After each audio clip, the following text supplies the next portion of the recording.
قرآن مجید کو ختم کرنے کے بعد اکٹھے ہو کر دعا کرنا صحابہ کرام اور تابعین کا طریقہ کار ہے۔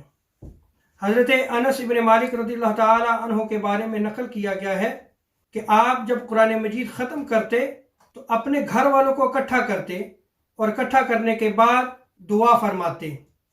اسی طرح حضرت مجاہد تابعی کے حوالے سے نقل کیا گیا ہے کہ آپ قرآن مجید کا دور کیا کرتے تھے۔ جب قرآن مجید ختم فرماتے تو آپ لوگوں کو دعوت دیتے باقاعدہ طور پہ، اور فرمایا کرتے کہ اس وقت اللہ تبارک و تعالیٰ کی رحمت چھم چھم برستی ہے۔